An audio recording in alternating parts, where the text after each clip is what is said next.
Recorded by Neha Sri Recording Studio, Madhepura.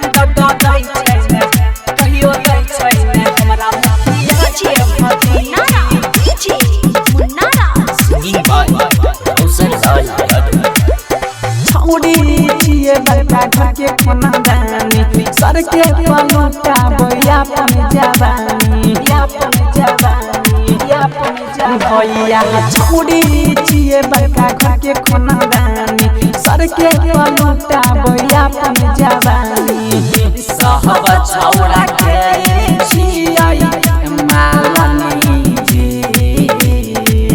सहब छौड़ा के छिया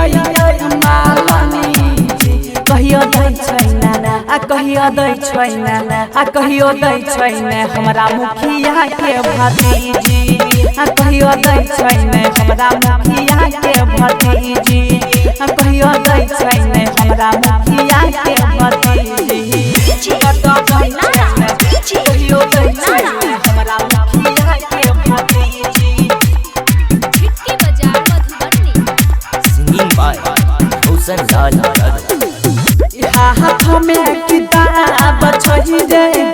चोहली में मोबाइल नया नया झगड़ा देख के महागये समाइल भैया हाथ में किताब छही रे चोहली में मोबाइल नया नया झगड़ा देख के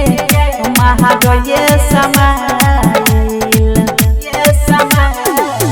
सहब छौड़ा गाना छै रे एकरा गीजी सहब छौड़ा गाना छै रे एकरा गीजी कहियो दै छैना कहियो दै छैना कहियो दै छैना हमरा मुखिया के भतीजी कहियो दै छैना हमरा मुखिया के भतीजी कहियो दै छैना हमरा मुखिया के भतीजी कहियो दै छैना हमरा मुखिया के भतीजी दै छैना हमरा मुखिया के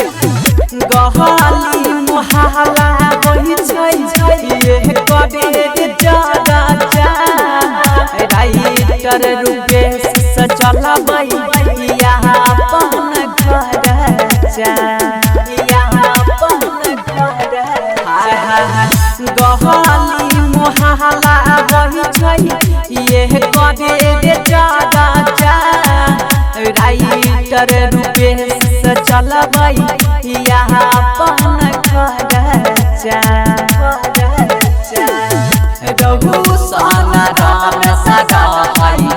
पीछा बीजी रहु साना राम सदा पीछा बीजी कहियो दै छैना कहियो दै छैना कहियो दै छैना हमरा मुखिया के भतीजी कहियो दै छैना हमरा मुखिया के भतीजी कहियो दै छैना हमरा मुखिया के भतीजी Recorded by Neha Sri Recording Studio, Madhepura.